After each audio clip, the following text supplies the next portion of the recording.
Здравствуйте, друзья! Эти страны могут исчезнуть.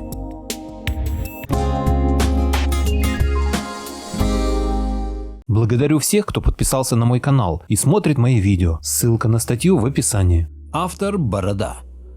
Если бы мне кто-то показал современную карту мира, скажем, в году 1985, я бы покрутил этому человеку пальцем у виска и сказал бы, что фантастика на втором этаже. Такое выражение было в ходу в то время. Однако за 40 лет мир изменился до неузнаваемости. Куда пропал СССР, одно из самых мощных государств 20 века? Где вполне стабильная и процветающая Югославия?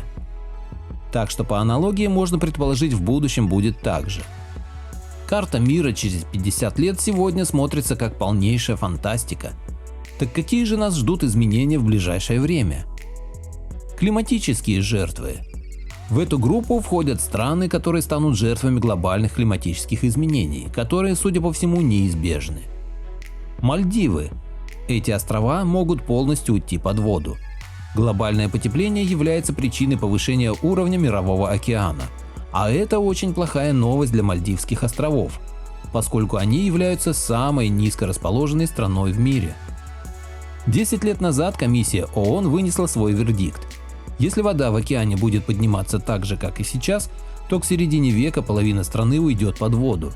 А к 2090 году Мальдивы полностью перестанут существовать, и почти все население страны, около 400 тысяч человек, лишится жилья. Те, кто побогаче, уже покидают свою родину, уезжая в безопасное место. Считается, что к 2026 году бегство приобретет массовый характер. Власть не сидит на месте, предпринимая определенные меры. На острова регулярно завозится земля для поднятия их над уровнем моря. Также строятся сооружения, которые будут защищать страну в будущем. Гаити. В Гаити постоянно случаются землетрясения, наводнения и цунами. В том числе на эту республику постоянно наваливаются какие-то беды. Часто Гаити называют самым безнадежным местом на Земле. Ураганы, землетрясения, войны, эпидемии холеры, цунами. Впрочем, всего не перечислить. Из-за резкого изменения климата жители то и дело страдают от штормов.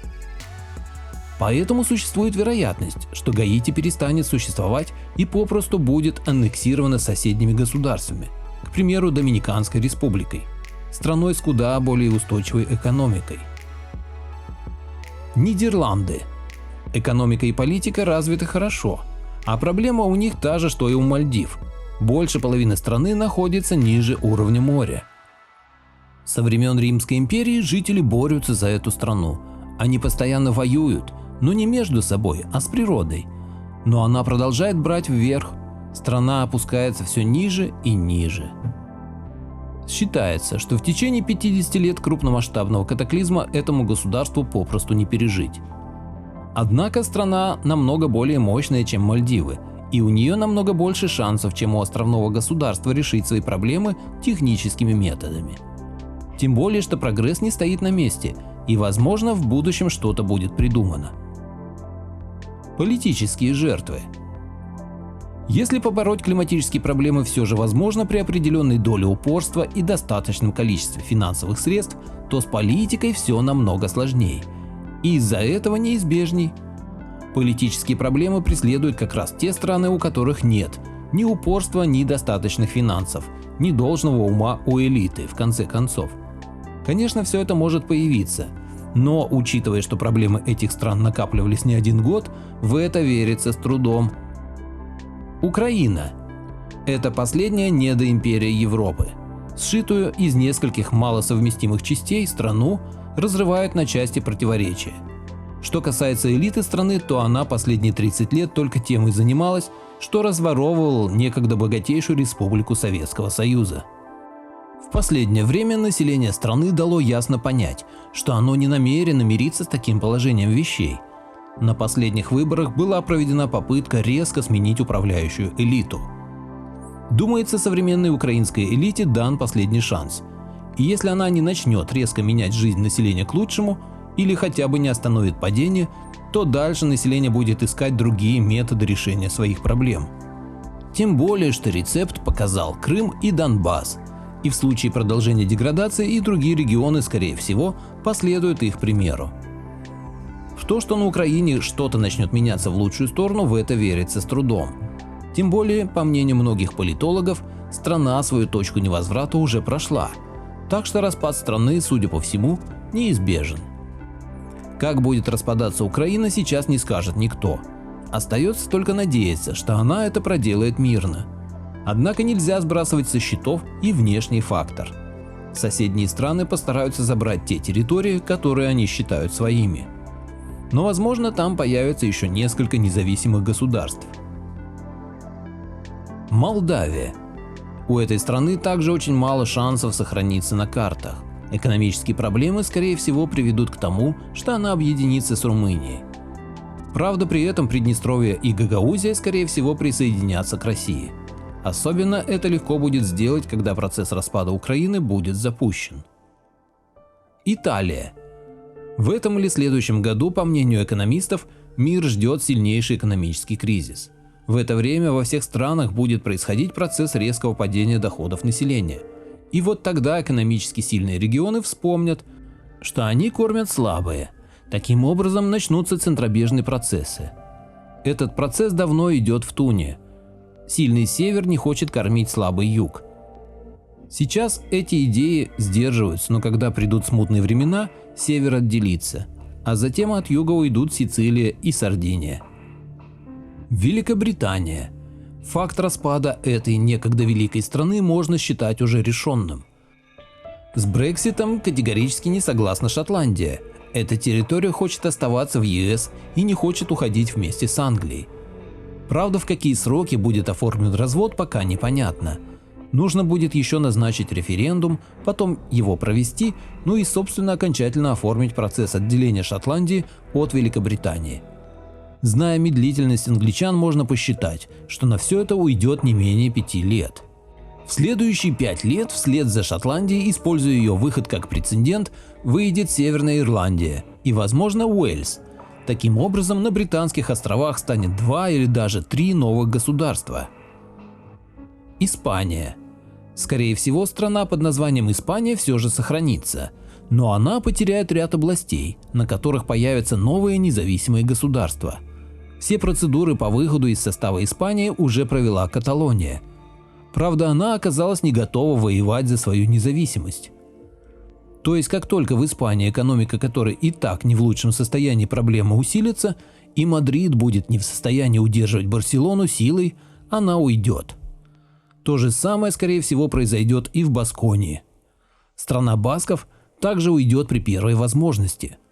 А желание отделиться там еще сильнее, чем в Каталонии. Латвия, Литва, Эстония.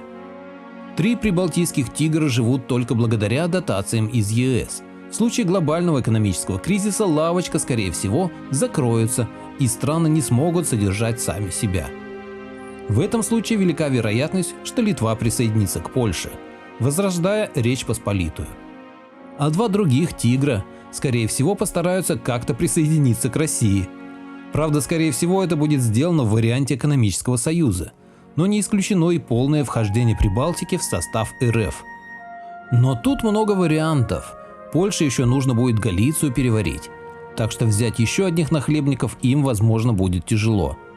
То же касается и России, перед которой будет стоять задача обустройства территории бывшей Украины. Афганистан. Единым государством территория этой страны не была никогда. Это конгломерат народностей и племен, который практически неуправляем из столицы Кабула. Таджики, узбеки, пуштуны, белуджи, хазарейцы, уйгуры и мало ли кто еще сейчас уважают намного больше своих национальных вождей, чем представителей центральной власти. И только затянувшаяся война не дает населению страны задуматься об ее обустройстве. Но война рано или поздно кончится, и тогда для налаживания нормальной жизни жителям придется произвести развод по национальным квартирам, после чего уже заняться обустройством новых независимых государств. Северная Корея. Процесс объединения Кореи пусть и со скрипом, но идет. За ближайшие 50 лет он должен все же дойти до логического завершения объединения Южной Кореи и КНДР. Как ни странно, этому процессу всячески мешают развитые страны Запада. понимая, что может родиться настоящий экономический монстр. Однако, когда в мире грянет большой кризис, Западу будет не до геополитики. Ливия. После начала гражданской войны эта страна как единое целое фактически перестала существовать. Осталось дождаться ее окончания, чтобы оформить новую политическую реальность юридически и закрепить новые границы новых стран на международном уровне. Правда, не исключен вариант и того, что в результате войны Ливия будет собрана снова. Но чем дальше, тем в это верится все меньше и меньше. Естественно, все вышеперечислено – это досужие домыслы на основании сегодняшних процессов.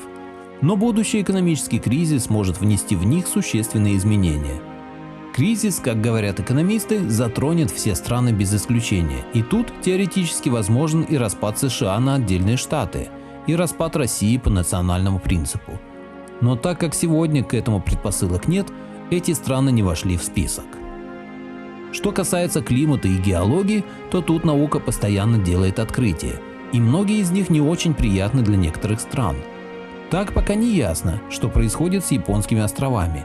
Есть утверждение ученых, что они опускаются в море, но данных недостаточно. Возможно, что и Японию постигнет судьба Мальдив в ближайшие 50 лет. Автор – Борода.